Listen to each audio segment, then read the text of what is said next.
안녕하세요. 좌포의 부동산 경매 필살기 김종성입니다. 오늘은 송도에 대해서 한번 이야기해 볼까요? 왜 그러냐면 지금 송도 부동산이 상당히 뜨겁습니다. 지난 8월 달에 송도 더샵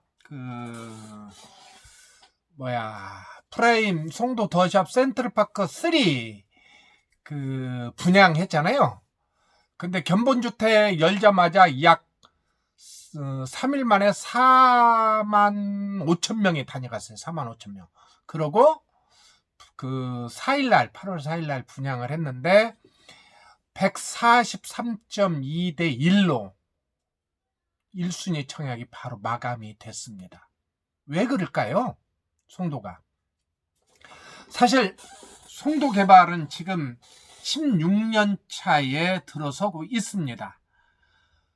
그런데 상당히 어려움에 빠졌죠.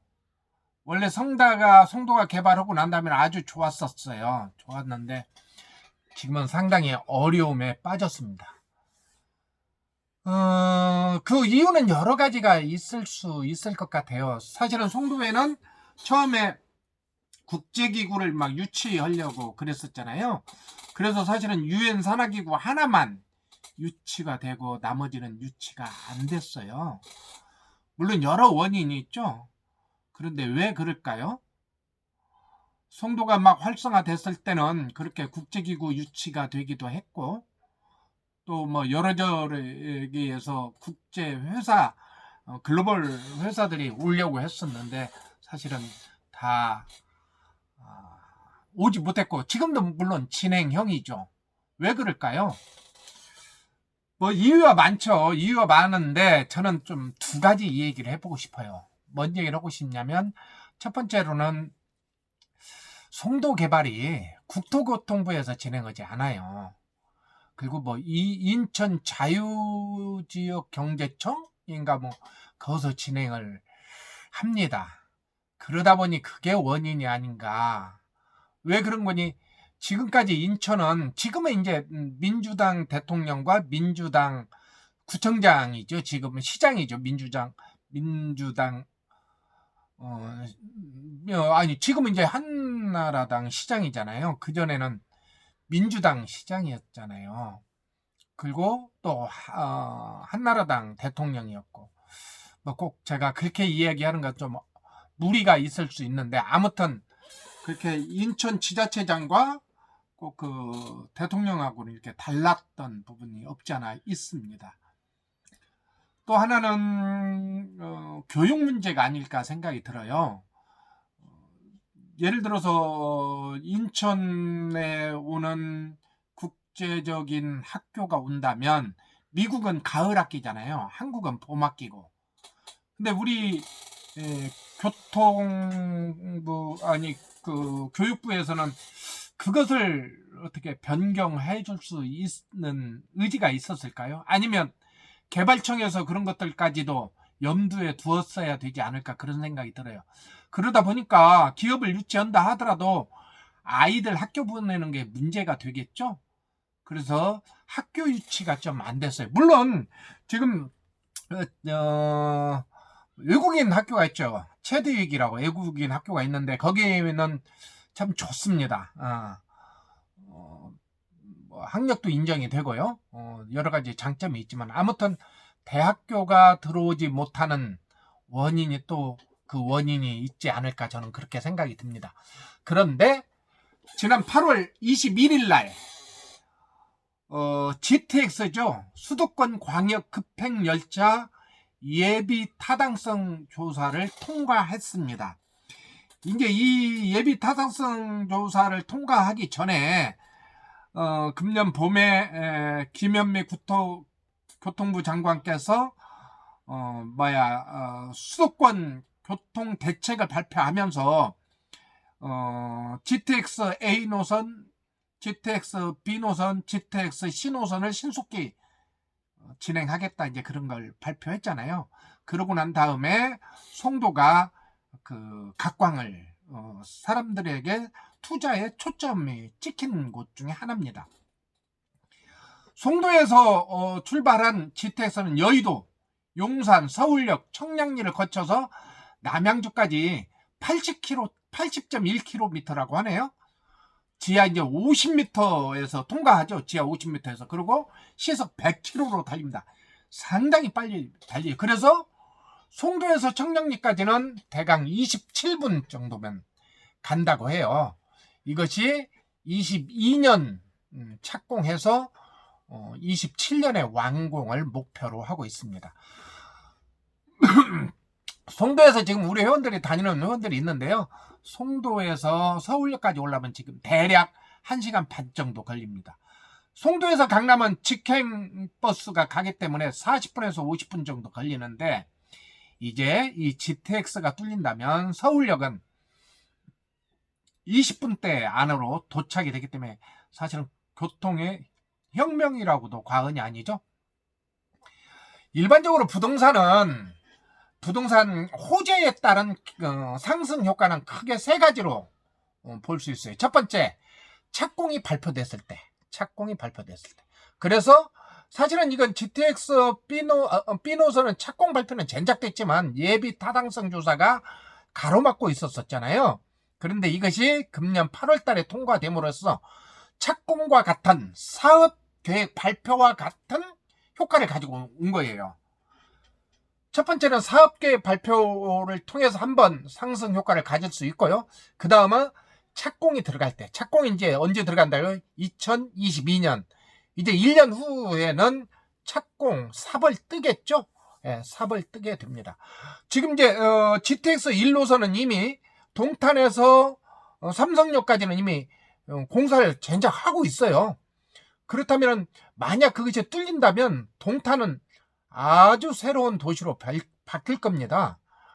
지금 동탄은 사실은 교통 유발 분담금을 다 납부했어요. 그런데도 불구하고 완전 거기는 서울까지 올라오면 너무나 힘들잖아요. 동탄에 대해서는 제가 또 다음에 한번 언급을 해보도록 하겠습니다. 아무튼 그리고 세 번째는 개통 직전에 2027년에 개통한다고 하니까 개통 직전에 또 한 번 부동산이 뛰게 됩니다. 다시 한번 정리해 보겠습니다.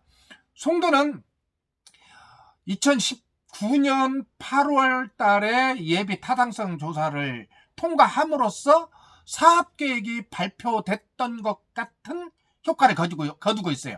그래서 지금 송도가 좀 뜨겁다는 겁니다. 두 번째로는 2022년도에 착공 첫 삽을 뜨는데, 일반적으로 개발 사업에서는 이렇게 사업 발표할 때와 그 다음에 착공할 때 한번 뜬다는 거예요. 그리고 세 번째로는 개통 직전, 이제 GTX B노선은 2027년에 개통한다고 하니까 이때 한번 뜰 겁니다. 이걸 다시 한번 정리해 보겠습니다. 지금 송도를 들어갔던 사람들은 여러 가지로 상황을 체크해 본 다음에 빠져나올 사람들은 지금 빠져나올 타이밍입니다. 지금 빠져나올 타이밍. 그런데 다른 말로 얘기하자면 송도를 지금 들어가고 싶어 하는 사람들은 지금 또 들어갈 타이밍입니다. 이것이 두 개가 맞죠? 예. 누구는 들어갈 타이밍이고 누구는 빠져나올 타이밍이다. 그 다음에 2022년도에 착공할 때 지금 들어간 사람은 착공 직전에 막 올릴 때 빠져나오는 거예요. 다시 말해서 우리가 머리에서 빠져나오지 않고 이렇게 어깨 정도에서 빠져나오면 안전하게 빠져나올 수 있죠.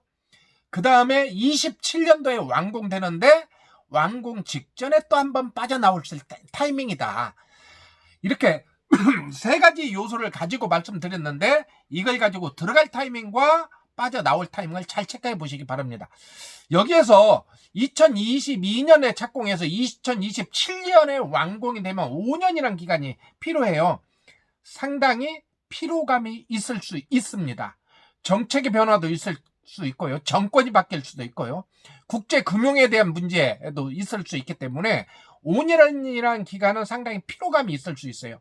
그래서 어떻게 보면 송도에 투자한 사람들은 2022년도에 한번 빠져나올 수 있는 절호의 찬스일 거고요. 그렇지 않고 장기간 투자를 가지고 갔다면 이때 들어간 사람들은 2027년에는 더 큰 상승폭을 가지고 올 수 있다. 이렇게 말씀드리고 싶습니다. 아무튼 지난 8월 30일 날 그 송도 더샤 프라임 센트럴파크 3가 분양을 했는데 143.2대 1로 이렇게 마감을 했다고 아까 말씀드렸죠. 송도는 인천시 연수구에 해당이 돼요. 인천시 연수구에 해당이 되는데 연수구의 거래량을 한번 체크해 보니까요. 지난 1월부터 4월까지 약 500건에서 800건이 거래가 됐다고 그래요. 500건에서 800건이. 그런데 예비 타당성이 8월 달에 됐는데 예비 타당성을 앞두고 6월 달에는요. 아파트 거래량이 2,800건이나 거래가 됐답니다. 또 7월 달에는 1,560여 건이 거래가 됐다는 거예요. 벌써 선수들은 그때 들어갔다는 거죠. 그때 들어갔다는 거죠. 그렇다고 지금 늦냐?